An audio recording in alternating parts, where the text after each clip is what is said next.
السلام عليكم ورحمة الله وبركاته. أهلا بكم أبطال تانية ثانوي شعبة العلمي والأدبي. أهلا بكم يا أبطال في جميع أنحاء الجمهورية. بإذن الله النهاردة هنشرح تاني درس في الجبر، وهو درس بعنوان المتسلسلات ورمز التجميع.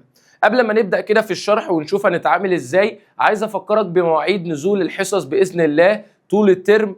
عندنا حصتين أسبوعيا، حصتين شرح طبعا، يوم الثلاث ويوم الخميس. يوم الثلاث هيبقى بحتة علمي وأدبي الساعة 8 مساء. يوم الخميس هيبقى تطبيقية وده علمي بس، هيبقى الساعة برضو 8 مساء. تمام. هنعمل ايه النهاردة؟ زي ما احنا قلنا هناخد الدرس الثاني في الجبر، وهو درس بعنوان المتسلسلات ورمز التجميع. قبل ما نبدأ في الدرس لازم أن تكون سمعت الدرس الأولاني اللي هو درس بعنوان المتتابعات. لو لسه ما سمعتوش روح اسمعه بسرعة، هو نزلناه في القناة عندنا وهو الدرس الأول، وبعد كده تعال اسمع الدرس ده. تمام. قبل ما نبدأ في أي حاجة خلي معاك كشكول وقلم، وصحصح معايا كده كوباية القهوة أو النسكافيه أو الكافي ميكس أيا كان، روق دماغك عشان نستوعب الموضوع. سمي الله، صلي على رسول الله، يلا بينا نبتدي مع بعض يا معلم. هنا بيقول لك الدرس بيتكلم على المتسلسلات ورمز التجميع. يعني الدرس ده بيتكلم على حاجتين. تعالى كده قبل ما نتعامل في الدرس ونشوف ايه القصة بتاعته. في الدرس الاولاني كنا بنتكلم مثلا ان احنا معانا متتابعه وليكن اسمها ح ن بتساوي 1 3 5 7 وهكذا مكمله لحد ما لا نهايه. كنا بنسميها متتابعه غير منتهيه، يعني ملهاش نهايه. طيب ايه الفرق بقى ما بين المتتابعه والمتسلسله؟ المتسلسله كلها عباره عن ايه؟ ان انت مثلا بتمسك الحد الاولاني والحد الثاني والحد الثالث والحد الرابع وهكذا بقى لحد ما لا نهايه. قال لك بدل الفاصله ديت احنا ما بنعملش فاصله، احنا بنعمل زائد. بنعمل ايه؟ بنعمل زائد. يعني المتسلسله هي متتابعه بس عباره عن ان الفصلات مكانها زائد. يعني ايه برضو يا مستر؟ يعني ايه الفصلات مكانها زائد؟ يعني المتسلسله هي تجميع الارقام اللي موجوده في المتتابعه. بمعنى انا بجمع الحدود دي، بجمعها ازاي؟ يعني بقول 1 زائد 3 زائد 5 زائد 7. لو انا مثلا قلت ان المتتابعه دي اخرها 7، فبالتالي انا هفضل اجمع لحد السبعه. فالموضوع ده هجمعه ازاي؟ 1 و3 4 و5 يبقى 9 و7 يبقى 16. فده عباره عن ايه؟ ده عباره عن المتسلسله. يبقى المتسلسله ما هي الا متتابعه، بس الفرق ان انا بمسك حدود المتتابعه وبجمعها، فسميناها متسلسله. ايه رمز التجميع ده بقى؟ رمز التجميع ده يا معلم اللي هو اسمه سميشن. السميشن اللي هو رمز التجميع اللي بنقول عليه سيجما. بنقول عليه يا شباب سيجما. يبقى الرمز ده اسمه سيجما. السيجما ده بيتميز بايه؟ تعالى كده نكتبه تحت. السيجما ده بيتميز ان ليه بدايه وليه نهايه. بمعنى لو انا جيت قلت لك مثلا سيجما ر بتساوي 1 لحد التسعة للره، ده معناه ايه بقى؟ تعال نشوف الكلام ده واحده واحده عشان ده يعتبر بدايه الدرس. تمام. ده معناه ان انت هتعوض مره عن الره بواحد، فانا هشيل الره واحط مكانها 1 زائد، ما هو ده سميشن او سيجما او رمز التجميع، يعني انت بتقعد تعوض عن الحدود وبتجمعها، فعشان كده سموه رمز تجميع. تمام. انا كده عوضت عن الره بواحد، تمام، وقلت زائد. بعد الواحد 2، فاعوض عن الره ب2، يبقى اشيل الره واحط مكانها 2. هخش على الحد اللي بعده يبقى اقول له زائد. بعد الاثنين 3، فاعوض عن الره ب3، يبقى اقول له 3 زائد. اخش على الحد اللي بعديه 4 زائد 5 زائد 6 زائد 7 زائد 8 زائد 9 ووقف لحد هنا. لأنه هو قال لي إيه يا جماعة؟ أنت هتجمع من أول الره بيساوي 1 لحد الكام يا شباب؟ لحد ال9. فأنت هتجمع الأرقام دي بقى وتشوف الناتج كام. تعالى يلا نجمعهم. يلا يا مستر. معانا هنا 1 و2 3، 3 و3 يبقى 6، 6 و4 10، و5 يبقى 15، و6 يبقى 21، 21 و7 يبقى 28، 28 و8 36، 36 و9 45. يعني اقدر اقول له ان ناتج المنظر اللي انت شايفه ده رمز تجميع من اول الره بيساوي 1 لحد التسعة للره. الكلام ده بيساوي كام يا جماعه؟ 45. ده معنى يا جماعه رمز التجميع. تصدق؟ طب تعالى كده عايز اوضح لك حاجه بس مهمه قوي. قبل ما تطلع الناتج بتاعك اللي هو 45، المنظر اللي انت شايفه ده يا شباب اسمه متسلسله. اسمه ايه يا شباب؟ متسلسله. يبقى دي المتسلسله. لو انا جمعت الارقام بيطلع لي رقم اللي هو 45 اللي هو ناتج من رمز التجميع ده. يعني رمز التجميع بتفكه عن طريق ان انت تكتب الحدود بس ما بين كل حد وحد فيه زائد، فده المنظر ده اسمه متسلسله. لما اجمع الارقام دي كلها ويطلع لي ناتج، فده ناتج رمز الايه يا جماعه؟ التجميع. عشان كده الدرس ده اسمه المتسلسلات ورمز التجميع. تمام. هي الفكره في ايه؟ الفكره زي الدرس الاولاني بالظبط. يعني ممكن يجي يقول لك انا عايز الحد العام، بس هو مش بيقول لك الحد العام، هو بيقول لك انا عايز النمط اللي ماشي بيه المساله باستخدام رمز التجميع. ودي نوعيه اسئله هنشوفها كمان شويه، بس اللي هنركز معاه دلوقتي هو رمز التجميع لانه هو هدف الدرس ده. تمام. تعالى كده نبص على الايه الامثله اللي معانا دي بتوضح لنا بس الموضوع ماشي ازاي. هنا بيقول لك يا جماعه انا معايا رمز تجميع من اول الره بيساوي 1 لحد ال5 للره. يبقى انا اعوض مره عن الايه؟ الره ب1، يبقى اقول له 1 زائد، اعوض بعديها ب2، 2 زائد، اعوض بعديها ب3، 3 زائد، اعوض بعديها ب4 او اكتب 4 واقول له زائد، اعوض بعديها عن الره ب5 واخر الحد هنا. المنظر اللي انت شايفه ده اسمه متسلسله. لو طلعت الناتج يبقى انا كده جبت قيمه رمز التجميع اللي احنا قلنا عليه ايه؟ سيجما. تمام. تعالى كده مثلا ناخد المثال ده تحت عشان انا حاسس ان الموضوع مش متوضح قوي، عشان ايه؟ الكلام لازق في بعضه. فتعالى كده عشان ايه الدنيا تبقى واضحه معاك. ناخد تاني مثال. ده بيقول لك انا معايا، اصبر يا، انا معايا رمز تجميع من اول الره بيساوي 1 لحد ال4 لل7 ره. تمام. انا عايز بقى اتعامل مع الحته دي. اولا يا شباب انت هتجمع من اول الره بيساوي 1 لحد ال4. ماشي يا مستر، يلا بينا. تعال نعوض عن الره ب1 يا عم. هقول له ده ضرب، ده ضرب عشان ما فيش ولا زائد ولا ناقص. 7 في 1 ب7. هتخش على الحد اللي بعديه يبقى لازم تقول له زائد لان ده اسمه رمز تجميع. برافو عليك. بعد كده عوض عن الره ب2 لان بعد الواحد 2، يبقى اقول له الره دي ب2 يبقى 2 في 7 ب14. اقول له زائد. بعد الره ب2 هتبقى ب3، اعوض عن الره ب3 يبقى 3 في 7 ب21. اقول له زائد. بعد الره ب3 اقول له عوض عن الره ب4 يبقى اشيل الره واحط مكانها 4. 4 في 7 بكام يا جماعه؟ ب28. وانا اخري الاربعه لانه هو قال لي اجمع من اول الره بيساوي 1 لحد الكام يا شباب؟ لحد الاربعه. ده معنى كده يا جماعه رمز التجميع. المنظر اللي انت شايفه ده متسلسله. لما اجمع الارقام دي كلها واطلع الناتج يبقى ده عباره عن ناتج رمز الايه يا جماعه؟ ناتج رمز التجميع يا مستر. تمام. كده احنا فهمنا يعني ايه يا جماعه رمز تجميع؟ فهمنا يا مستر. تمام. طب تعالى نخش على واحده كمان بحيث نفهم القصه ماشيه ازاي عشان ننهي الموضوع ده. تمام. تعالى مثلا ناخد، بيقول لك ايه؟ انا معايا رمز تجميع من اول الره بيساوي 5 لحد ال8 للره تربيع. تمام. يلا بينا يا مستر. بدايتك ال5 ونهايتك ال8. ماشي. اعوض عن الره ب5. اول حاجه 5 اس 2 هقول له زائد. بعد ال5 6 يبقى اقول له 6 اس 2 هقول له زائد. بعد ال6 7 يبقى 7 اس 2 هقول له زائد. بعد ال7 8 يبقى 8 اس 2 وانت اخرك لحد ال8 لانه هو قال لك عد من اول او اجمع من اول ال5 لحد ال8. لو طلعت يا جماعه الناتج بتاع ده المنظر ده بس لحد هنا ده اسمه متسلسله. ايه هي المتسلسله؟ هي الحدود يا مستر بتاعه المتتابعه، بس الفرق ان انا ما بحطش فصلات، انا بحط زائد يعني بجمع الحدود. طب لو جمعت الحدود وطلعت الناتج ده عباره عن ناتج رمز التجميع اللي هو سيجما من اول الره ب5 لحد ال8 للره تربيع. تمام. هي الفكره ايه في رمز التجميع؟ الفكره مش انت تعملها يدوي. ليه يعني؟ اصل انا ممكن اعمل دي على الاله. ايه ده بجد؟ هو في زرار على الاله يطلع لي الكلام ده على طول؟ طبعا. لو انا جبت الاله بتاعتي كده، ركز معايا، هات الاله يا صديقي. تمام. بص بقى يا شباب، لو انا دوست شيفت اللوج ده هيعمل لي رمز التجميع اصلا. فركز معايا كده. هو هنا بيقول لك اللي جوه رمز التجميع ايه؟ لو بصيت كده هتلاقي ان دي ره تربيع. ره ده يا جماعه بنقول عليها اكس، يعني المتغير اسمه اكس تربيع. يبقى انا اقول له الفا قوس اللي بيقفل تربيع. تمام. البدايه بتاعتك هو قال لك من اول الاكس بيساوي كام؟ هو قال لك من اول الاكس بيساوي 5. يبقى اقول له من اول الاكس بيساوي 5 لحد الكام؟ لحد ال8. فاقول له لحد ال8 هيساوي كام؟ 174. يعني رمز التجميع ده بكام يا جماعه؟ ب 174. فانا ممكن على طول اعملها بالاله، بس ده مش هدفنا. ليه؟ لان هو ساعات بيجيب لك مجهول بقى، وفي خصائص وفي ليله كبيره سعادتك. المهم بس انا عايز افهمك يعني ايه متسلسله ويعني ايه رمز تجميع. تعالى بقى كده نبتدي باذن الله في الموضوع ونشوف الدنيا ماشيه ازاي. تمام. بيقول لك خلي بالك بقى، لو انا مثلا معايا رمز تجميع من اول الر بيساوي 1 لحد وليكن يا عم الخمسة للتلاتة، تعالى كده نشوف دي معناها ايه. معناها يا جماعه ان انت هتعوض عن الر بواحد.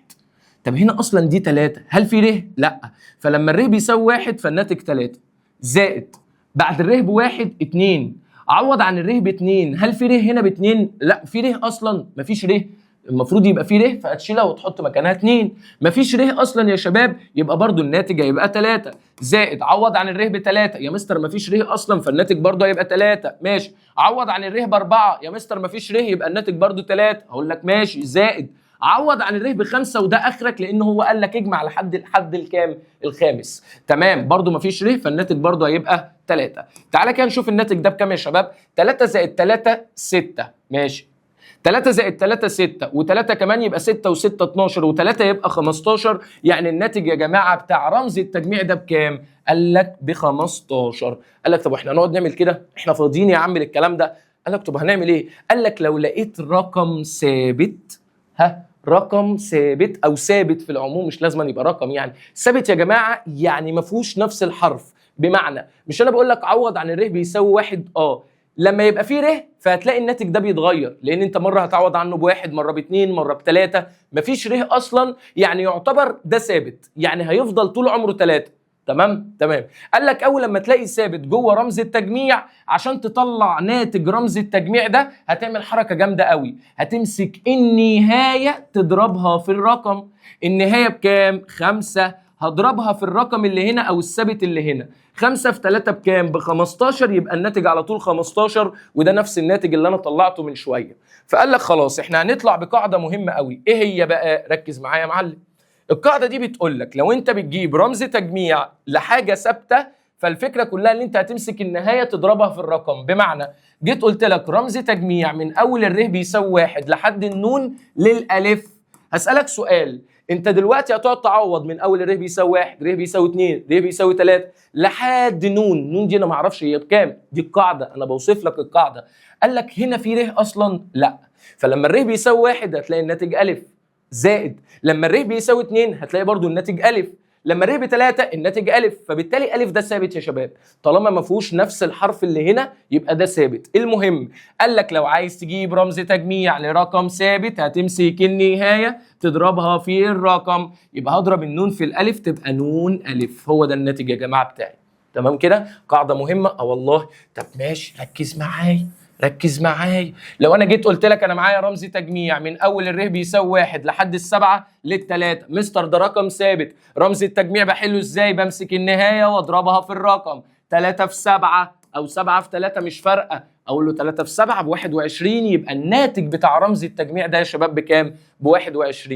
طب لو جيت قلت لك انا معايا رمز تجميع من اول الر بيساوي 1 لحد النون لل5، انا عايز اعرف ناتج رمز التجميع ده بكام؟ قال لك خلاص يا مستر الرقم ده ثابت، لما تجيب رمز تجميع لرقم ثابت هتعمل ايه؟ ايوه سامعك، هتمسك النهايه تضربها في الرقم، يبقى اقول له ال5 هضربها في الرقم، او النون النهايه هضربها في الرقم، يعني 5 في نون يعني 5 نون، وده يا جماعه اجابه رمز التجميع، ودي اول خاصيه مهمه جدا جدا جدا جدا. تمام. قال لك بقى دي اول خاصيه صح؟ صح يا مستر. تمام. عشان تستخدم الخصائص اللي انا هقولها واللي انا قلتها دي لازم بدايتك تبقى الحد الاول، يعني لازم تقول لي من اول الر بيساوي 1 لحد اي حاجه انت عايزها.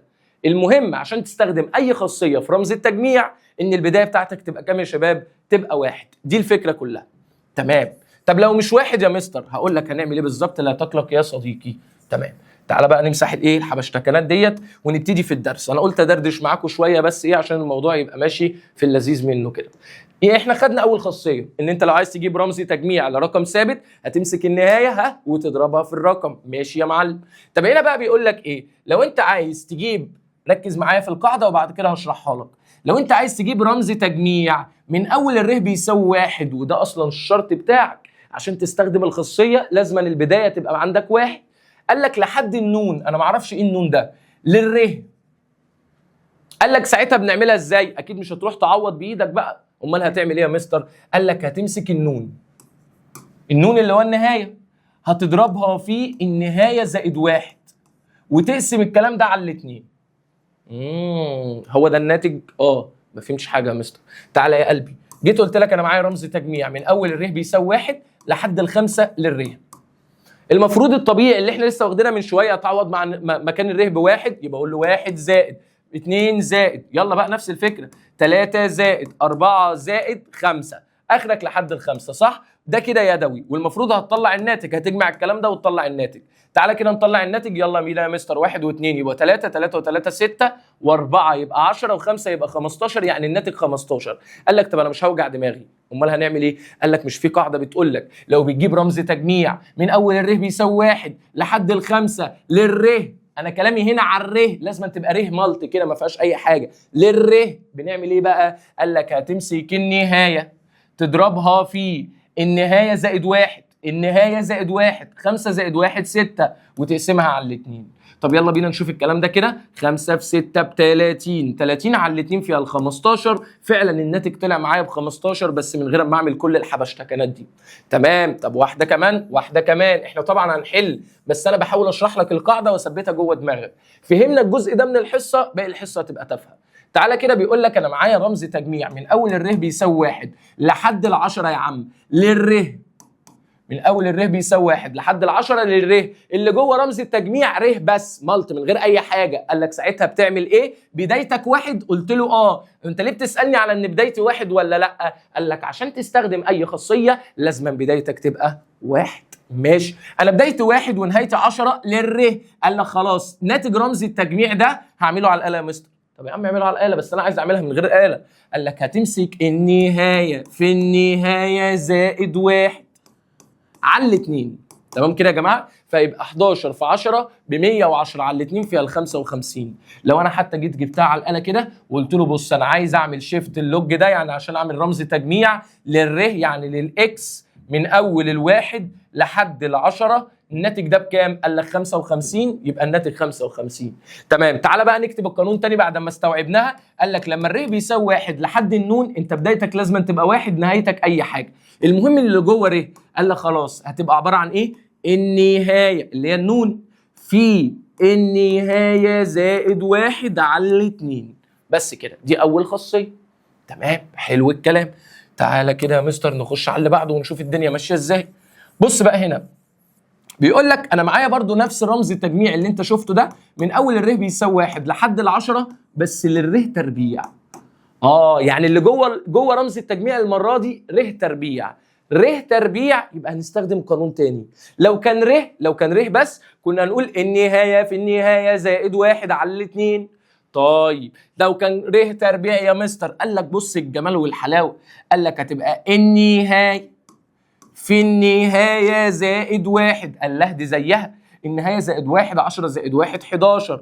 قال لك في هتزود عليها كمان 2 في النهايه زائد 1، 2 في 10 ب 20 زائد 1 يبقى 21. هتقسمها على الستة، هتقسمها على الكام؟ على الستة يا مستر. تمام، تعالى نحسب الحبشتكنات دي، تعالى نشوف الكلام ده بيساوي ايه. قال لك 10 في 11 في 21 على الستة، الكلام ده بيساوي كام؟ 385. يعني الناتج ده بكام يا جماعه؟ 385. حلو الكلام ده. طب بص يا صديقي، مستر طب انا ممكن اعمل دي على الاله على طول وهتطلع لي برضه 385، طالما كده هستخدم الاله وكده هستخدم الاله، انا معاك والله.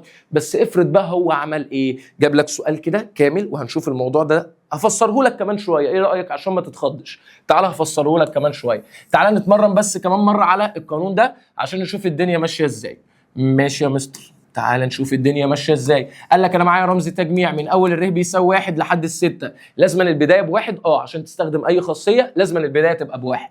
تمام، للره تربيع. قال لك خلاص لو جوه رمز التجميع ره تربيع، قال لك هتمسك النهايه في النهايه زائد 1، 6 زائد 1 7، في 2 في النهايه، 2 في 6 ب 12 زائد 1 يبقى 13. يعني دي النهايه في النهايه زائد 1 في 2 في النهايه زائد 1 في 2 في النهايه زائد 1. 2 في النهايه يعني 2 في 6 ب 12 زائد 1 يبقى 13 على الستة. واروح برضه اجيب الاله واحسب الكلام ده اشوفه بكام. هقول له بص 6 في 7 في 13 على الستة. الكلام ده بيساوي كام؟ 91. يبقى ناتج رمز التجميع ده يا شباب بكام؟ ب 91.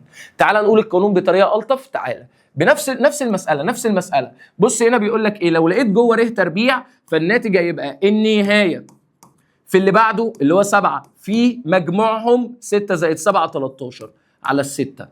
فممكن تحفظها بالطريقه دي او بالطريقه دي. يبقى انا ممكن اقول له يا جماعه النهايه في الرقم اللي بعده في مجموع الرقمين كل ده على الستة. بس دي عايزك تحفظها بالطريقه اللي انا قلتها من شويه، هتبقى اسهل في المسائل اللي هو مش جايب لك هنا 6 بقى، لا ده جايب لك هنا نون. فقال لك خلاص لو معايا رمز تجميع من اول الره بيساوي 1 لحد النون للره تربيع، قال لك ساعتها القانون عباره عن ايه؟ تعالى بقى نقولها بنفس الطريقه اللي احنا حفظناها من شويه اللي هي فوق. قلنا عباره عن ايه؟ النهايه في النهايه زائد 1 في 2 في النهايه زائد 1. كل ده على الكام يا شباب؟ على الستة. فده القانون بتاعك اصلا بتاع الره تربيع. حلو الكلام؟ حلو الكلام. تمام. تعالى كده نخش على خاصيه جامده جدا جدا جدا فوق ما انت متخيل. الخاصيه دي بتقول لك ايه؟ تعالى بيقول لك لو انت معاك رمز تجميع من اول الره بيساوي 1 لحد الستة للخمسة ره. ما حدش يروح يقول لي النهايه في النهايه زائد 1 على الاثنين. حبيب قلبي ده اللي جوه رمز التجميع مش ره بس، مش مالت. احنا قلنا لازم تبقى مالت على الجنط كده ان هما ايه؟ 5 ره، لازم تبقى ره. فقال لك خلاص لو معاك رقم ثابت لازق جنب الره فممكن نطلع الرقم ده بره. بمعنى الخمسه هتطلع بره، هتقول لها اطلعي بره خلاص انت ما بقيتيش موجوده. يبقى رمز تجميع ره بيساوي 1 لحد الستة للره وابتدي اشتغل عادي. افتكر بس ان في 5 بره خلاص، يبقى اقول له دي 5 تمام في خلاص بقى ال5 دي انت خلصت منها. اتبقى لك ايه؟ قال لا لا لا لا ده الره بيساوي 1 لحد الستة جوه رمز التجميع ره بس. فكنا بنحلها ازاي؟ لو جوه ره بس هيبقى النهايه في النهايه زائد 1 6 زائد 1 7 على الاثنين. فالناتج بتاع كل الحبشتكنات دي هيبقى 5 في 6 في 7 على الاثنين. اعملها على الاله واطلع الناتج. الخاصيه بتقول لك ان لو في رقم ثابت انت عايز تطلعه بره طلعه بره. هو انت ليه هتبقى عايز تطلعه بره؟ عشان يبقى لك ره بس، ره تربيع بس، عشان تعرف تستخدم الخصائص بتاعتك. تمام. تعال نخش على اخر خاصيه في الجزئيه ديت. خاصيه مهمه قوي يا جماعه وهي اسمها خاصيه التوزيع. خاصيه التوزيع دي بيقول لك ايه؟ بيقول لك لو انت مثلا معاك رمز تجميع من اول الره بيساوي 1 لحد مثلا التلاتة يا عم. حلو الكلام؟ قال لك ليه؟ يعني اللي جوه رمز التجميع حاجات كتير. قال لك اول حاجه ره زائد ره تربيع قصدي زائد ره زائد 5. انا عايز اعرف الكلام ده بيساوي كام. سهله يا مستر، اروح اعملها على الاله. يا ابني انا مش عايز الاله، انا عايزك تعملها من غير الاله. قال لك في حاجه جامده قوي اسمها خاصيه التوزيع. خلي بالك خاصيه التوزيع مهمه جدا. يعني انت معاك هنا زائد ومعاك هنا زائد، فانت معاك 1 2 3 يعني 3 اماكن، فهتوزع مره رمز التجميع هنا ومره هنا ومره هنا. فاول مره هيبقى رمز تجميع من اول الره بيساوي 1 لحد التلاتة، من اول الره بيساوي 1 لحد التلاتة للره. هقول له زائد رمز تجميع من اول الره بيساوي 1 لحد التلاتة للره. خلي بالك دي ره تربيع ودي للره. هقول له زائد برضو رمز تجميع ماشي من اول الره بيساوي 1 لحد التلاتة للخمسة. انت عملت ايه؟ فرطت المساله كانت متجمعه، لا انا فرطتها. بحيث ايه يا جماعه؟ على حسب عدد الحدود اللي معاك يا مستر.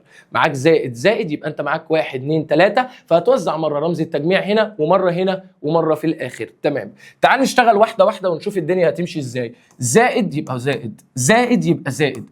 اعمل دي لوحدها ودي لوحدها ودي لوحدها. تعالى نشتغل هنا. اولا ده من الواحد لحد التلاتة، طالما بدايتك الواحد يبقى ينفع تستخدم الخصائص اللي بتقول لك لو جوه ره تربيع يبقى الناتج بتاعك عباره عن النهايه في النهايه زائد 1 اللي هي 3 زائد 1 4 في 2 في النهايه زائد 1 2 في 3 ب 6 زائد 1 7. او تقول ان مجموع الرقمين دول 3 زائد 4 7. كل ده مقسوم على الكام يا جماعه؟ على الستة. كده انا خلاص خلصت الجزء ده. اجي هنا البدايه بتاعتك 1 والنهايه 3، طالما البدايه 1 يبقى ينفع استخدم الخصائص. الخاصيه اللي بتقول لك لو جوه بس في ره تربيع، فانت هتمسك النهايه في النهايه زائد 1 3 زائد 1 4 على الاثنين.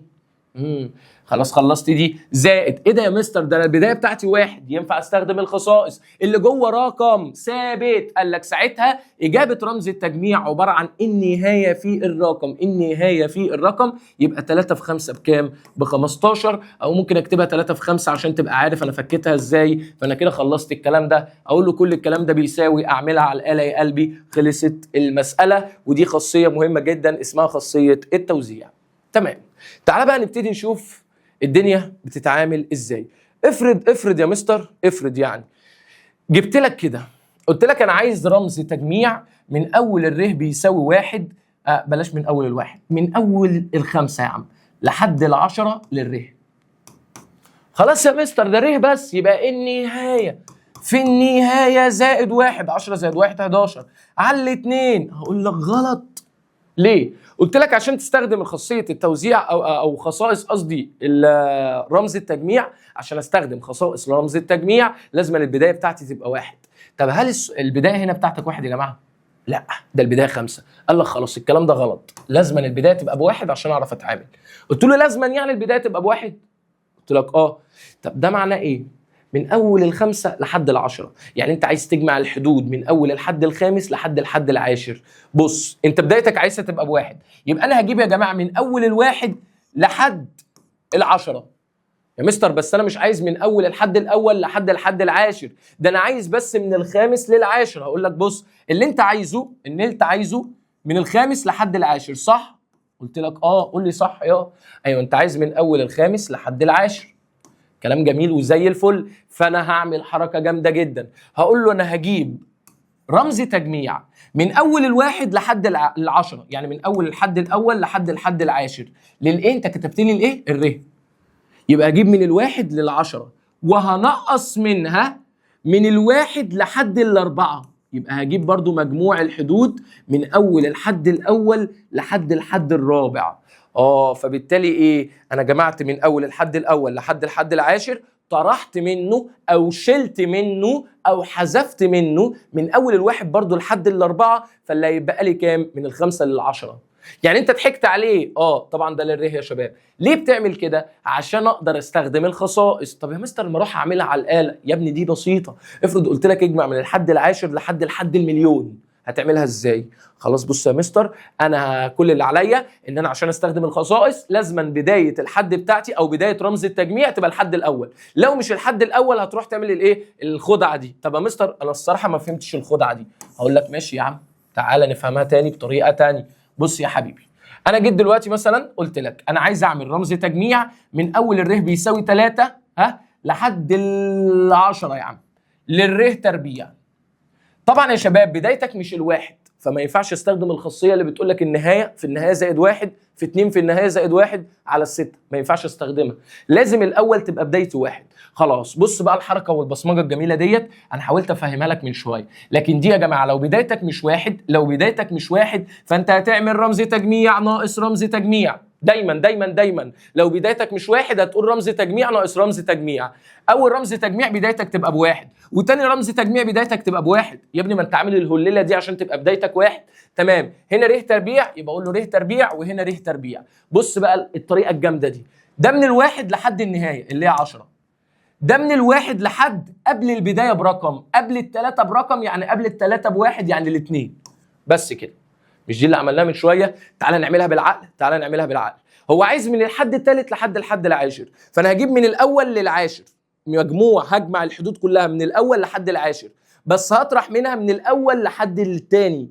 فبالتالي اللي هيبقى من 3 لحد ال10 او مجموع الحدود من اول الحد الثالث لحد الحد العاشر اللي انت شايفها بالمنظر ده. طب هنتعامل مع دي ازاي يا جدع؟ خلاص بقى بدايتك هنا 1 ده ناقص، يبقى ده ناقص. هعمل دي لوحدها ودي لوحدها. بدايتك 1 ونهايتك 10 للر تربيع، يبقى اقول له النهايه في النهايه زائد 1 يبقى 10 زائد 1 11 في 2 في النهايه زائد 1 او تجمع دول 10 زائد 1 يعني 10 زائد 11 يعني 21. كل ده هقسمه على 6. تعال نروح نتعامل هنا من اول الحد الاول لحد الحد الثاني للر تربيع، يبقى اقول له النهايه في النهايه زائد 1 في 2 في النهايه زائد 1 يعني مجموع الرقمين دول يعني 5. كل ده مقسوم على الكام يا جماعه؟ على 6. اعمل دي على الاله حبيب قلبي. حاضر. اعمل دي على الاله واطرحهم من بعض وفي الاخر اطلع الايه؟ الناتج. يلا بينا بقى يا شباب نخش على شويه اسئله كده ونحلها مع بعض ونشوف الدنيا هتمشي ازاي. تعالى كده اول سؤال بيقول لك ايه؟ بيقول لك انا عايز رمز تجميع من اول الر بيساوي 2 لحد الخمسة للتلاتة. خلاص يا مستر ده رقم ثابت، يبقى الناتج عباره عن ايه؟ اقول له عباره عن النهايه في الرقم 5 في 3 ب 15، يبقى الناتج 15، فاختار 15. اقول لك غلط. ركز قبل لما تروح تستخدم الخصائص، البدايه لازم تبقى 1 مش 2. ده انا كنت هتسوح يا مستر. لا ما انا معاك بقى، عيب عليك. مستر امين معاك، لا تقلق يا صديقي. تمام، هنعملها ازاي؟ قلت لك اول لما تلاقي رمز تجميع بدايته مش 1 فهتعمل رمز تجميع ناقص رمز تجميع. هنا من اول الر بيساوي 1 وهنا من اول الر بيساوي 1. للتلاتة يبقى اقول له للتلاتة وللتلاتة. هنا من اول الواحد لحد النهايه، النهايه بكام؟ ب5. هنا من اول الواحد لحد قبل الرقم ده ب1، قبل البدايه ب1، قبل الاتنين ب1 يبقى 1. اوكي. دي معناها ايه؟ بص ده ناقص يا مستر، فاعمل ده لوحدها وده لوحدها. مستر ده من اول الواحد لحد الخمسة للتلاتة، يبقى هضرب النهايه في الرقم 5 في 3 15. هنقص منها، هو قال لك يا جماعه هتجمع من اول الحد الاول لحد الحد الاول، يعني الحد الاول بس يا شباب اللي هو ب3، فهتجمع ال 15 ناقص ال3 هيطلع لي 12، يبقى الناتج يا معلم بيساوي 12، فاختار الاجابه 12. تمام. تعال بص هنا بيقول لك ايه يا مستر؟ انا عايز رمز تجميع من اول الر بيساوي 7 لحد ال 23 للتلاتة ر. مستر البدايه هنا مش 1، خلاص انت قلت لي اول لما تشوف المنظر ده هتعمل رمز تجميع ناقص رمز تجميع. حلو الكلام؟ حلو الكلام. انصحك نصيحه، بس قبل ما انصحك النصيحه دي تعالى نتعامل عادي. قلنا يا جماعه اول لما يكون بدايتي مش 1 اقول له رمز تجميع ناقص رمز تجميع من اول الواحد لحد الاخر اللي هو لل 23، وهنا من اول الواحد لحد قبل البدايه ب1، قبل السبعه ب1 يعني لحد السته. ده الايه؟ للتلاته ر، فهضطر اكتب هنا 3 ر وهضطر اكتب هنا ايه يا جماعه؟ 3 ر. تمام. خلي بالك ده ناقص، فهعتبر ان دي مساله لوحدها ودي مساله لوحدها. مستر ده رقم ثابت، ممكن اقول له اطلع بره، يعني ده كده عباره عن 3 رمز تجميع من اول الر بيساوي 1 لحد ال 23 للر. نفس الكلام هنا، ده رقم ثابت اطلعه بره، يبقى اقول له ناقص اطلع ال3 بره، دي ما بقتش موجوده، يبقى رمز تجميع من اول الر بيساوي 1 لحد ال6 للر، وابتدي اتعامل بقى واحده واحده. ده ناقص، ده ناقص يا مستر. تمام. هقول له بص ده كده ناقص ده كده بس، وابتدي اشتغل. مستر ده 3، خلاص خلصت منها. في، يبقى اقول له في. مستر ده من اول الواحد لحد ال 23 للر، فاقول له النهايه في النهايه زائد 1. 23 زائد 1 بكام؟ 24 على الاتنين. تعالى خلاص انا خلصت الجزء ده، خلاص هقول له ناقص ناقص وفتحت قوس عشان الدنيا تبقى رايقه معايا. هنا ده عباره عن ايه يا مستر؟ عباره عن 3 خلصت منها في رمز تجميع من اول الواحد لحد الستة للر. فبرضه يا جماعه خدنا القانون، الخاصيه بتقول لك ايه؟ النهايه في النهايه زائد 1 على الاتنين بس، واعمل الكلام ده على الاله. تمام. امسك الاله كده يا مستر، هقول له ايه؟ انا هفتح قوس واقول له هنا القوس ده عباره عن ايه؟ 3 في، اعمل شرطه كسر، 23 في 24 على الاتنين. اجي هنا اقفل القوس اقول له ناقص، افتح قوس تاني، 3 اهو في كام يا جماعه؟ شرطه كسر، 6 في 7 على كام يا مستر؟ على الاثنين. اجي هنا اقفل القوس اقول له الكلام ده بيساوي كام؟ قال لك 765، يعني الكلام ده هيطلع لي كام يا جماعه؟ 765، يعني الناتج هنا كام يا مستر؟ 765. لو سؤال اختاره في الامتحان اعملها على الاله هيطلع لك الناتج صح، زي ما انا وريتك ازاي تتعامل مع الاله، بس طبعا يهمني تعرف ازاي تتعامل من غير الاله الاول. تمام. هنا يا مستر البدايه ب1، احمد ربنا. ماشي. انت معاك هنا زائد وزائد، يبقى 1 2 3 3 حدود، فهتوزع رمز التجميع مره هنا مره هنا مره هنا. فاقول له ده يا جماعه اول رمز تجميع اهو، رمز تجميع من اول الر بيساوي 1 لحد ال 15 يا مستر للر تربيع. تمام. زائد، يبقى اقول له زائد رمز تجميع من اول الر بيساوي 1 لحد ال 15 برضه، بس المره دي للر. زائد، يبقى اقول له زائد رمز تجميع من اول الر بيساوي 1 لحد ال 15 للواحد، وابتدي اتعامل بقى واحده واحده. ماشي يا مستر يلا بينا. اروح اتعامل مع دي، بدايتك 1 يبقى اروح استخدم القانون، لو جوه ر تربيع يبقى الناتج عباره عن ايه؟ النهايه في النهايه زائد 1 في جمع الرقمين دول يعني 31. مش انا قلت لك كده؟ على الكام يا جماعه؟ على السته. خلاص انا خلصت دي. زائد، يبقى اقول له زائد. تعال نخش هنا، خلي بالك دي ر من اول الواحد لحد ال 15 ر، بس كنا بنقول النهايه في النهايه زائد 1 يعني الرقم اللي بعده اللي هو 16 على الاثنين. خلاص خلصت دي زائد، يبقى اقول له زائد، اروح اعمل دي مستر ده البدايه 1 لحد ال 15 اللي جوه ده رقم ثابت، كنا بنقوله عباره عن ايه يا جماعه؟ النهايه في الرقم 15. ايه ده؟ صلى على النبي. 15 في 1 بكام؟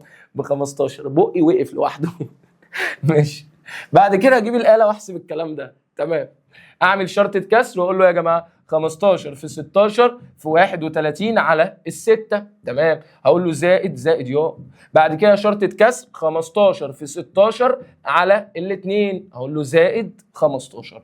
الكلام ده بيساوي كام؟ 1375. يعني الناتج بتاعي يا جماعه 1375 وهو الاختيار ألف. حلو الكلام ده يا مستر.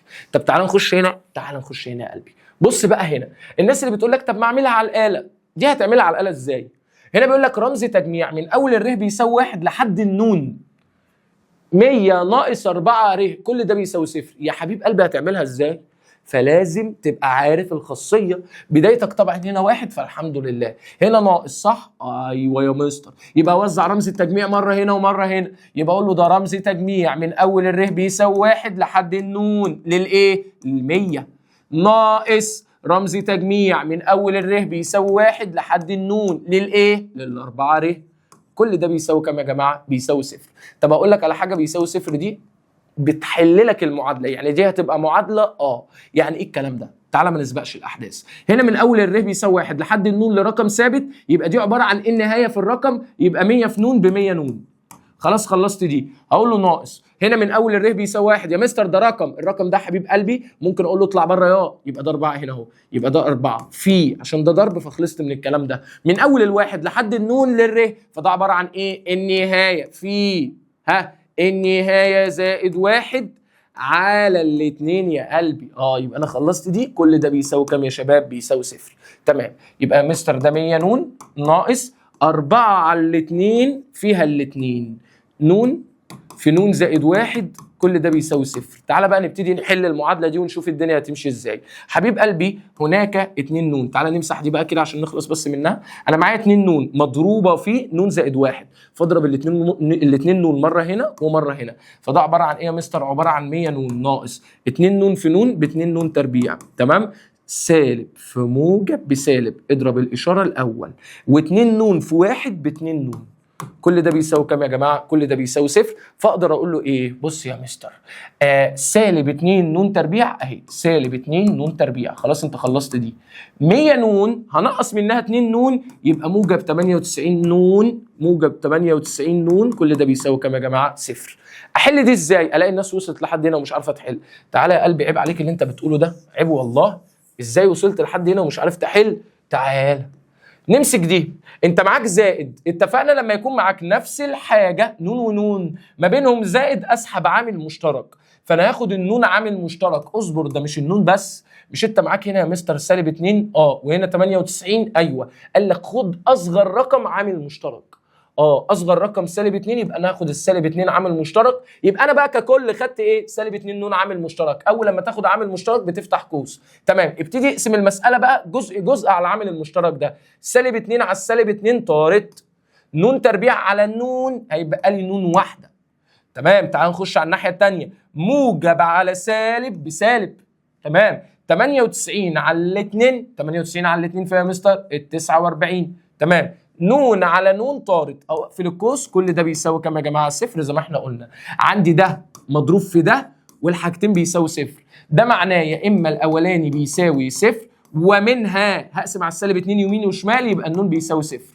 تمام. هنا او الثاني ده بيساوي صفر، يعني نون ناقص 49 هيساوي صفر. اودي سالب 49 الناحيه الثانيه موجب 49، فدي ما بقتش موجوده، يبقى النون بيساوي كام يا شباب؟ 49. طب ليه النون مش بيساوي صفر؟ اكيد النون مش بيساوي صفر. اصلا انت بتقول اكنك هتجمع من اول الحد الاول لحد الحد الصفري، مفيش حاجه اسمها حد صفري اصلا. فنون بيساوي صفر دي مرفوضه. اسمع الدرس الاولاني المتتابعات يا قلبي. يبقى النون بكام يا مستر؟ ب 49. والله حلو السؤال ده. طب تعالى كده نخش يا مستر على السؤال ده، يلا بينا. هنا بدايتك 1 صح؟ ايوه مستر نهايتك 5، ده زائد، فهوزع ده مره هنا وده مره هنا. يلا بينا يلا بينا. هقول له انا معايا رمز تجميع من اول الر بيساوي 1 لحد ال5 لل2 ر، زائد معايا رمز تجميع من اول الر بيساوي 1 لحد ال5 لل1. ماشي، الرقم ده انا ممكن اطلعه بره، اقول له اطلع بره دلوقتي. تمام، وبعدين انا معايا من اول ال1 لحد ال5 للر. تمام، فاقول له ده عباره عن النهايه في النهايه زائد 1 على الاثنين. ما تنساش ان كل ده كان مضروب في 2 بره انا طلعته. تمام، كمل. يبقى اقول له زائد، يبقى زائد يا مستر. ماشي، هنا من اول الواحد لحد الخمسه للواحد رقم ثابت، يبقى ده عباره عن النهايه في الرقم 5 في 1 ب5. تمام، خلي بالك الاثنين هتطير مع الاثنين. 5 في 6 ب30 زائد 5 يبقى 35، يبقى الناتج 35. لو في الامتحان وجالك سؤال زي كده اختر اعمله على الاله، يبقى الناتج 35 وهو الاختيار الف. تمام، تعالى كده نخش على سؤال رقم 2، ده اللي انا قلت لك عليه في اول الحصه، اللي هو هيديك متسلسله زي ما احنا اتفقنا. متسلسله يا جماعه يعني متتابعه، بس بدل الفواصل هتبقى زائد زائد زائد. تمام، ويقول لك باستخدام رمز التجميع طلعها لي. ماشي، دي يا جماعه عامله زي اوجد الحد النوني. اوجد الحد الايه؟ النوني. الحد الاولاني بكام؟ ب3، الثاني بكام؟ 6، الثالث بكام؟ ب9، الرابع بكام؟ ب12. ملاحظ ان انت بتضرب الحد الاولاني في 3، 3 في 1 ب3، 3 في 2 ب6، 3 في 3 ب9، 3 في 4 ب12. لو عايز الحد النون فهتضربه في 3، يبقى 3 نون ده الحد النوني او الحد العام. ايه ده انت جبتها ازاي؟ اسمع الحصه اهو، اسمع الدرس الاولاني. تمام، خلي بالك رمز تجميع احنا ما بنتعاملش مع النون، احنا بنتعامل مع الر، فالنون دي بس هنكتبها ر. تمام كده، واقوم كاتب رمز تجميع من اول الر بيساوي 1. لو ملاحظ ان هي نقط نقط نقط يعني مكمله لحد ما لا نهايه، فاقول له لحد ما لا نهايه، يبقى رمز تجميع من اول الر بيساوي 1 لحد ما لا نهايه للثلاثه ر. فين الثلاثه ر؟ الاختيار ده يا شباب. طب يا مستر انا عجزت قدام الموضوع ده، هتعمل ايه؟ روح عوض وجرب، اللي هيطلع لك نفس المتسلسله يبقى هي دي. ودي اتفقنا مع بعضينا فيها لما حلينا اختر كتاب المعاصر، او لما شرحنا الدرس الاولاني اصلا. او في طريقه اجمد برضو، ايه هي؟ ده انت عندك طرق كتير قوي. والله من ال3 لحد ال6 جمعت 3، من ال6 لحد ال9 جمعت 3، من ال9 لحد ال12 جمعت 3. قلت لك لو كل مره بتزيد بمقدار ثابت او بتقل بمقدار ثابت، خلينا في بتزيد دي. لو بتزيد بمقدار ثابت يا شباب، فعندي قانون بيجيب لي الحد العام، بيقول لك ايه؟ الزياده اللي هي 3 في نون زائد الحد الاول. الحد الاول بكام؟ ب3 ناقص الزياده بتاعتك اللي هي ام 3 برضه. تمام، 3 ناقص 3 صفر، يعني هيبقى لي 3 نون اللي انا طلعتها لك من شويه. قلت لك في رمز التجميع ما بنكتبش نون، بنكتب ر، وبعد كده رمز تجميع من اول الر بيساوي 1 لحد هي مكمله لحد ما لا نهايه، فاقول له لحد ما لا نهايه. قلت لك كل الطرق عشان بعد كده انا هحل اسرع شويه. تمام، بس عرفتك كل الطرق عشان تعرف تستوعب معايا الموضوع. طب تعالى كده نخش على سؤال رقم 3. سؤال رقم 3 بيقول لي 1 زائد 2 زائد 3 زائد، ماشي الكلام ده كله باستخدام رمز التجميع. اوجد الرمز التجميع ده يعني. ماشي، الحد الاولاني ب1، الثاني ب2، الثالث ب3. لا لا لا لا، الحد النون بنون. يعني ده يا جماعه اسمها متتابعه اعداد العد، اللي انت لو عايز حد معين بتكتبه خلاص. تمام، هل احنا بنكتب نون؟ لا، بنكتب ر يا مستر في رمز التجميع. من اول رمز التجميع ر بيساوي 1 لحد، قال لك لو عندك نهايه وعايز تعرف هتجمع لحد الحد الكام، بتمسك الحد العام وتساويه بالحد الاخير اللي هو 20، يعني هتجمع لحد الحد ال20. طبعا لو كان 2 ر بيساوي 20 فهتقسم على الاثنين وهتقسم على الاثنين، فالر هتساوي 10، يعني هتجمع لحد الحد العاشر. بس طبعا كل ده ما كانش موجود، انا مجرد اما سويت الحد العام سويته بالحد الاخير طلع ان هي الر بيساوي 20، يعني هتجمع لحد الحد ال20، يبقى اقول له رمز تجميع من اول الاول لحد ال20 للر، من اول الاول لحد ال20 للر. يعني الاختيار ايه يا جماعه؟ الاختيار الف. مستر الدنيا وقفت خالص، روح جرب الاختيارات. تمام، تعالى كده نخش على سؤال رقم 4. سؤال رقم 4 بيقول لي انا معايا رمز تجميع من اول الر بيساوي 1 لحد النون للر، قال لك الكلام ده بيساوي 55. قال لك بقى انا عايز رمز تجميع من اول الر بيساوي 1 لحد النون للر تربيع، الكلام ده بيساوي كام؟ هقول لك بص يا معلم، تعالى نطلع نستفاد بالحته دي. انا من يعني عندي من اول الحد الاول لحد النون للر، فدي كنا بنجيبها ازاي؟ لو جوه ر كنا بنقول النهايه في النهايه زائد 1 على الاثنين. كل ده هيساوي كام يا جماعه؟ 55. وابتدي اشتغل بقى. جماعه لو عندي كسر يساوي رقم، لو عايز اللي فوق بتضرب اللي تحت في اللي فوق، يبقى اقول له نون في، تعالى نحسبها على طول بقى، نون في نون بنون تربيع، تمام، زائد نون في واحد بنون، هيساوي 2 في 55 ب 110. هرمي ال 110 الناحيه الثانيه بعكس الاشاره، يبقى النون تربيع زائد نون ناقص، بدل موجب يبقى سالب، يبقى 110 بيساوي كام يا جماعه؟ صفر. ممكن اعمل دي الكلام ده على الاله؟ اه والله، يعني ممكن اجيب كده الاله يا قلبي، يلا اصبر يلا اصبر تمام. هقول له ايه؟ النون دي خلي بالك لازم تبقى رقم موجب، فممكن اعملها على الاكس او مود 5 3، وبعد كده اقول له النون تربيع جنبها واحد يساوي النون جنبها واحد يساوي هنا سالب 110. الكلام ده بيساوي قال لك الاكس الواحد ب 10، يعني الحل الاولاني ب 10، يعني النون بيساوي 10، تمام، ده اول حل. طب وبعدين الحل الثاني قال لك بيساوي سالب 11، طبعا مرفوضه يا جماعه، النون بيساوي سالب 11 دي هتبقى مرفوضه، لان النون ده يا جماعه قلنا لازم يبقى صاد موجب، وده في الدرس الاولاني يا قلبي، عشان كده قلت لك الدرس الاولاني مهم. يبقى النون بيساوي 10، يعني انت هتجمع من اول الحد الاول لحد الحد العاشر، بعد كده تتعامل عادي بقى. هقول له يا مستر ده اللي جوه ره تربيع وبدايتك واحد، ينفع تستخدم الخاصيه؟ يبقى اقول له يا جماعه النهايه في النهايه زائد واحد في مجموعهم اللي هو 21 على الكام يا جماعه؟ على السته، اعملها على الاله هيطلع معايا 385. حلو الكلام والله. تعالى سؤال رقم 5 بيقول لك المنظر اللي انت شايفه ده متسلسل على فكره، زائد زائد زائد لحد ما لا نهايه. قال لك باستخدام رمز التجميع. ماشي، احنا ممكن نجرب بس انا مش هجرب. لو ركزت معايا يا جماعه، الحد الواحد مكون من جزئين، ده جزء وده جزء، ده جزء وده جزء، ده جزء وده جزء، فقلت لك هتشتغل على جزء لوحده. الحد الاولاني بواحد، الحد الثاني باثنين، الحد الثالث بثلاثه. انا بقارن دلوقتي الحد بالجزء الاولاني، الاول بواحد، الثاني باثنين، الثالث بثلاثه، النون بنون.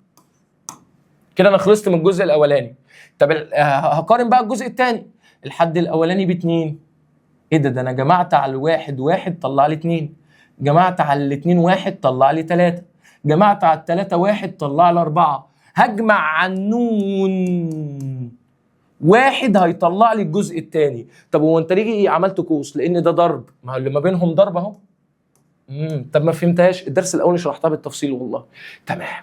النون ده يا مستر اللي هو ره، النون ده يا مستر اللي هو ره، ما عشان عايز اعملها جوه رمز تجميع، هقول له من اول الره بيساوي واحد، دي نقط نقط نقط يعني لحد ما لا نهايه، فادور على الاختيار دوت هو انهي هو الاختيار الاولاني، الاختيار اللي اسمه الف. حلو هذا الكلام. طب يا مستر لو كنت جربت هتطلع نفس الناتج، يبقى انت ماشي سليم. تعال نجرب. الره بيساوي واحد، هقول له واحد في واحد زائد واحد 2، هقول له زائد عشان هخش بعد كده الره بيساوي 2، يبقى 2. تعالى بقى نعمل دي كده، خلاص بقى، يبقى 2 في عوض على الره ب 2، 2 زائد 1 3، فهتلاقي نفس الحاجه اللي انت بتطلعها، يبقى قشطه هي دي اللي صح. طب تعالى كده نخش على سؤال رقم 6. سؤال رقم 6 برضو باستخدام رمز التجميع. يلا يا جماعه، ده زائد ايه ده كل حد مقسوم 3 اجزاء، 1 2 3 1 2 3 1 2 3. استخدم جزء او اشتغل على جزء لوحده اكنه مساله لوحدها. الحد الاول، الثاني، الثالث. تعال نشتغل على الجزء الاولاني يا عم. الحد الاولاني بواحد، الثاني ايه ده الواحد بواحد، الثاني بثلاثه، الثالث بخمسه. ايه ده الموضوع ده غريب. الواحد بواحد، ايه ده. طب اقول لك على حاجه جامده جدا، ايه هي؟ ده 1 في 2 في 3، 3 في 4 في 5، 5 في 6 في 7. انت ملاحظ حاجه؟ لا مش ملاحظ. تعال انا اروح اجرب. تعال نجرب اول واحده دي. هعوض عن الره بواحد، يبقى اقول له هنا واحد، هنا في، عوض هنا بواحد، 1 زائد 1 2 في، عوض عن الره بواحد، 1 زائد 2 3. ايه ده يا مستر؟ ده 1 في 2 في 3 طلعت اول واحد، زائد اخش على الره ب2، يبقى 2 في 2 زائد 1 3 في 2 زائد 2 4. هل ده 2 في 3 في 4؟ لا، ده 3 في 4 في 5، فده غلط. فبالتالي اول اختيار ده غلط. هتقعد تعمل كده يا شباب لحد ما توصل للحد ده. تعالى كده نجرب في دي. اعوض عن الره بواحد، يلا اعوض عن الره بواحد. 2 في 1 ب2، 2 ناقص 1 بواحد، في، اعوض عن الره بواحد، 2 في 1 ب2، في، اعوض عن الره بواحد، 2 في 1 ب2 زائد 1 يبقى 3. ده كده الحد الاولاني نفسه، نفسه، يبقى زائد. تعال نعوض المره دي عن الره ب2 يا عم، يلا. 2 في 2 4 ناقص 1 3، في، اعوض عن الره ب2، 2 في 2 ب4، في عوض عن الر ب 2، 2 في 2 ب 4 زائد 1 يبقى 5. لا لا لا ده زي تاني حد. كمل، قلت لك اقل حاجه 3 حدود. تعال نروح نجيب الحد الثالث. اعوض عن الر بكام؟ ب 3. 2 في 3 ب 6 ناقص 1 يبقى 5. في اعوض عن الايه الر ب 3. 2 في 3 ب 6. في اعوض عن الر ب 3. 2 في 3 ب 6 زائد 1 يبقى 7. بس كده. ده 5 في 6 ب 7 يبقى انا ماشي صح. يبقى الاختيار بتاعي اللي صح اللي هو الاختيار ده. يعني لما تستصعب معاك الموضوع قوي، الموضوع صعب جدا، عوض وجرب. تمام. هنا بيقول لك ايه؟ المتسلسله دي باستخدام رمز التجميع. حبيب قلبي هنا ده زائد زائد زائد نقط نقط زائد. ده اقسمها. لو ملاحظ يا جماعه ان ده 7 7 7 7، يعني السبعه دي ثابته معايا. الحد الاولاني بواحد، الثاني باتنين، الثالث بتلاته، يبقى نون اللي هو ر على طول. وبعد كده اعمل رمز تجميع من اول الر بيساوي 1 لحد وصل لحد ال 20، يبقى اقول له لحد ال 20. انا قلت لك ما تستخدمهاش كده. لو عايز تعرف هتجمع لحد الحد كام، هتمسك الحد العام وتساويه بالحد الاخير. ماشي. السبعه طارت مع السبعه، يعني الر هيساوي 20، يعني فعلا هتجمع لحد الحد ال 20 عشان دي سهله. طب افرض صعبه شويه، فلازم تعرف ازاي بتتعامل معاها. تمام. يبقى ده يا جماعه من اول الواحد لحد ال 20 للايه؟ للسبعه ر اللي هو د. طبعا دي غلط يا شباب. احنا السبعه لما بتخرج بره بتتكتب كده على طول، من اول الر بيساوي 1 لحد ال 20 للر. تمام. فدي كده غلط لان ما بخرجهاش جوه رمز تجميع. الكلام ده كله لو ملاحظ معايا من كتاب المعاصر. يعني الاسئله اللي احنا بنحلها اصلا مع بعض يا جماعه من كتاب المعاصر اسئله مهمه. ماشي. المهم دي 15 بس عشان ايه؟ ما يبقاش فيه لخبطه. وتعالوا نشوف هنتعامل مع دي ازاي. مستر باستخدام رمز التجميع برضو نفس القصه. اولا لو عندي بسط ومقام اشتغل على البسط لوحده والمقام لوحده، فبالتالي لو بصيت على البسط هتلاقي 1 1 1 حتى الحد الاخير بواحد، يبقى ده 1. تعال ننزل للمقام. الحد الاولاني ب5، الثاني ب10، الثالث ب15. مش ملاحظ ان انت بتضرب في 5؟ 1 في 5 ب5، 2 في 5 ب10، 3 في 5 15. فاهم؟ يبقى انت كل حد بتضربه في 5. يبقى انت لو عايز الحد النون هتضربه في 5، لو عايز الحد العاشر هتضربه في 5، الحد التاسع هتضربه في 5، الحد النون اللي هو اي حد انت عايزه هتضربه في 5. طبعا احنا ما بنكتبهاش بنون يا شباب، احنا بنكتبها بره، عشان ده جوه رمز تجميع. من اول الر بيساوي 1 لحد، لو عايز تعرف لحد الكام هتمسك الحد العام وتساويه بالحد الاخير اللي هو 1 على ال50. البسط زي البسط يبقى المقام بيساوي المقام، يعني ال5 ر هيساوي ال50 على ال5 على ال5، يعني الر هيساوي 50 على ال5 فيها ال10، يبقى الحد العاشر. بس كده. يبقى من اول الواحد لحد ال10 للواحد على ال5 ر اللي هو ده يا شباب. حلو الكلام. تعالى كده نخش على سؤال رقم 9. بيقول لك المتسلسله دي تكتب باستخدام رمز التجميع على الصوره انهي؟ هقول له بص مستر الحد الاولاني الاولاني ب2، 2 ب4، الثلاثه ب6، الاربعه ب8. دي كانت اسمها متتابعه ضعف الاعداد، خدناها في الدرس الاول اللي هي 2 ر. عرفتها منين برضو؟ يلا ما انت كل حد لو عايز الحد الاول بتضربه في 2، 2 في 1 ب2، الحد الثاني بتضربه في 2، 2 في 2 ب4، الحد الثالث بتضربه في 2، 2 في 3 ب6، الحد الرابع بتضربه في 2، 2 في 4 ب8. فاهم قصدي؟ لو عايز الحد الر او الحد النوني بتضربه في 2. ده يا جماعه رمز تجميع من اول الر بيساوي 1 لحد، عايز تعرف هتجمع لحد فين؟ هتمسك الحد العام وتساويه بالحد الاخير اللي هو 60 على 2 على 2، يبقى الر بيساوي 60 على 2 فيها 30. يبقى الحد ال 30 اللي هو دي. فين للاثنين ر. حلو الكلام والله. تعالى كده نخش على السؤال ده. سؤال رقم 10. 2 زائد 1 زائد نص زائد ربع زائد تمن زائد لحد ما لا نهايه باستخدام رمز التجميع. تمام. هو انا ممكن استخدم هنا طريقه اللي انا اجرب؟ تعالى يا عم عشان بقى لنا كتير ما استخدمناهاش، تعالى نجرب. مستر طب لو انا عايز بس بعد اذنك اجيبها بدماغي، تعالى والله اجيبها لك بدماغي الاول. بص لا اله الا الله. هنا الحد الاولاني ب2، الاثنين بواحد، الثالث بنص، الرابع مش هتلاحظ حاجه، بس انا ملاحظ حاجه جامده قوي ان انا كل مره بضرب في نص، يعني الاثنين بقت واحد، نص الاثنين واحد، نص الواحد نص، نص النص ربع، نص الربع تمن. فانا كل مره بضرب في رقم ثابت. كل مره بضرب في رقم ايه يا جماعه؟ ثابت. قلت لك لو بتضرب في رقم ثابت كل مره بتستخدم قانون جامد جدا. بيقول لك ايه بقى؟ الحد الاولاني على المضروب، انت كل مره بتضرب في نص، في المضروب اللي هو النص اس ن، يبقى ايه الاولاني على المضروب في المضروب اس ن، وده كنت قلته لك في اخر ايه اخر الحصه بتاعت الدرس الاولاني، قلت لك هنحتاجه، ادينا احتاجناه. فاهم قصدي؟ تمام يا مستر. طيب الحبشتكنات دي ممكن تظبطها؟ ممكن اظبطها عادي. طبعا انا مش هشغل دماغي بقى ازاي اظبطها ومش اظبطها، هو لو السؤال مقالي انت ممكن تكتبه 2 على طول كده، هقول له فيه هنا يا جماعه ده نص اس واحد عند اسمة الاساسات المتشابهه اطرح الاسس فهتبقى ن ناقص واحد، يبقى نص اس ن ناقص واحد. تمام. عند اسمة الاساسات المتشابهه اكتب الاساس واطرحي الاسس، يبقى ن ناقص واحد يبقى ن ناقص واحد. قال لك الاثنين دي اصلا ممكن اكتبها نص اس سالب واحد. نص اس سالب واحد يعني الاثنين، يعني الاثنين اهي يا جماعه مقامها واحد، لا انت هتخليها نص، غير الاماكن ده اكنه اس واحد، غير الاماكن تبقى تغير اشاره الاس يعني اس سالب واحد. ما علينا، مش دي اللي جايين نشرحها يعني. يلا يلا ما ترخمش يلا.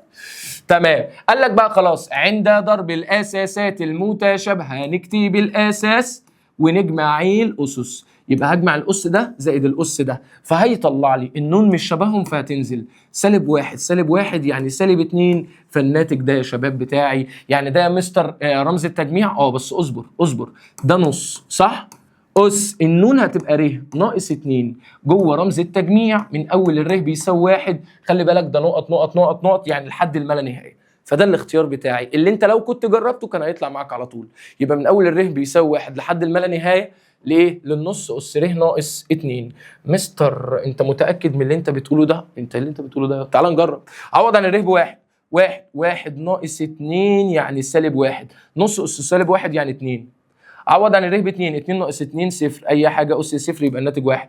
عوض عن الر ب 3، 3 ناقص 1 3 ناقص 2 بواحد، نص اس واحد بنص، فدي اللي صح يا شباب. يبقى نص نص اس ر ناقص 2، نص اس ر ناقص 2 دي اللي صح، بس لحد الما لا نهايه. معلش دي فيها غلطه، يعني هختار الاختيار ايه يا جماعه د، بس دي لحد الايه الما لا نهايه.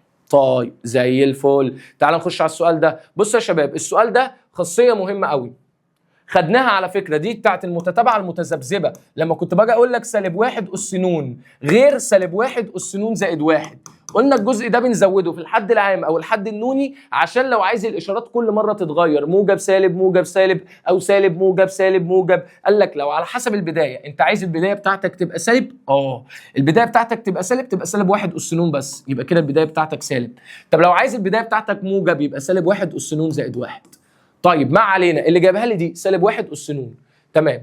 قال لك دي سالب واحد اس ن، تمام. الفكره كلها ان انت ممكن تروح تعوض، انا اروح اعوض واجرب معاك الخاصيه وافهمك انا اقصد ايه، تمام. انا هجيب الاله،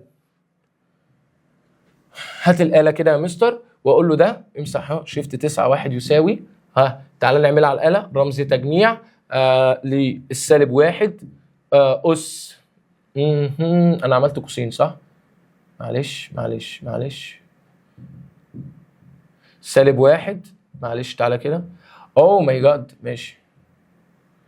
تعالى بقى كده اس يا نون يعني الاكس، من اول النون اللي هي الاكس يعني بتساوي واحد لحد كام يا جماعه؟ ال 15. الكلام ده بيساوي كام؟ قال لك بيساوي سالب واحد. بالبلدي نخلص بقى من الموضوع ده، السؤال ده مشهور جدا يا جماعه. لو معاك رمز تجميع من اول الر بيساوي واحد لحد ال 14 للسالب واحد اس نون، قال لك لو الاس ده زوجي يبقى الناتج صفر، لو الاس ده فردي يبقى الناتج سالب واحد، فانا هقول له الناتج ايه يا جماعه؟ سالب واحد. دي الفكره؟ والله دي الفكره. حلو الكلام. طب تعالى نجربها، تعالى يا عم. هعملها اس 14، اس 14، بص الناتج كام؟ صفر زي ما احنا قلنا بالظبط. طيب راح فين يوم؟ تعال نخش على سؤال رقم 12. سؤال رقم 12 بيقول لي انا معايا رمز تجميع من اول الر بيساوي واحد، تعال نكتبه كده. معايا رمز تجميع من اول الر بيساوي واحد لحد النون للر تربيع زائد 2. عايز اعرف الكلام ده بيساوي كام. تخيل جايب لك سؤال بحيث ان انت عايزك تظبط المنظر ده وتشوف الدنيا هتبقى ماشيه ازاي. تخيل انت مش حافظ القانون وماشي طول الدرس بالاله، هتيجي على السؤال ده وتقف. خلاص يا مستر انا كده حفظت اصلا الخاصيه. طب يلا بينا يا عم. اولا ده زائد، فهتوزع رمز التجميع مره هنا ومره هنا عشان دول حاجتين، فهتقول له ده رمز تجميع من اول الر بيساوي واحد لحد النون للر تربيع، هقول له زائد معايا رمز تجميع من اول الر بيساوي واحد لحد النون للاثنين بس، وابتدي اتعامل بقى. مستر ده زائد فهتشتغل ده لوحده وده لوحده، حبيب قلبي يلا بينا. هنا البدايه واحد لحد النون للر تربيع، كنا بنقول النهايه في النهايه زائد واحد في كنا بنجمع دول، فاكر حاجه؟ فاكر حاجه ايه؟ فاكر البتاع دي؟ نون زائد نون يعني 2 نون زائد 1، اللي هي كنا بنقول 2 في النهايه زائد 1، 2 في النهايه ايه؟ زائد 1. كل ده كنا بنقسمه على ال6. خلاص انا خلصت دي، هقول له زائد يا عم. ماشي، ده رمز تجميع من اول ر بيساوي 1 لحد النون لل2، ده رقم ثابت، يبقى ده عباره عن النهايه في الرقم. 2 في نون ب2 نون. او ماي جاد، ايه ده ايه ده ايه ده ايه ده ايه ده ايه ده؟ اظبط ده الكلام ازاي؟ بص يا حبيبي، احنا ممكن نعمل حركه جامده قوي. ايه هي؟ خلي بالك ده زائد. اطلع بص في الاختيارات، هل ده موجود؟ موجود والله. تصدق لا مش موجود. موجود، موجود اهو. نون في نون زائد 1 في 2 نون زائد 1 على 6 زائد 2 نون. والله موجود اهو. الاختيار ج. حلو والله الكلام ده، حلو. خلاص هو ده للسؤال. والله حافظ القانون التعامل، مش حافظ خلاص هتلبس يا بنتي بقى. اوكي اوكي اوكي اوكي اوكي. باي من غير سلام. كده يا شباب نكون الحمد لله خلصنا الدرس الثاني في الجبر اللي هو المتسلسلات ورمز التجميع. ان شاء الله هنوقف جبر وهناخد اول درس تفاضل، يعني الحصه الجايه اللي هي البحثه اللي هي يوم الثلاث الجاي هتبقى تفاضل باذن الله. طبعا ما تنساش لو عجبك الفيديو طبعا اعمل لايك سبسكرايب، روق على الدنيا. لو عندك سؤال اكتبه تحت في الكومنتات باذن الله هرد عليكم. يلا سلام.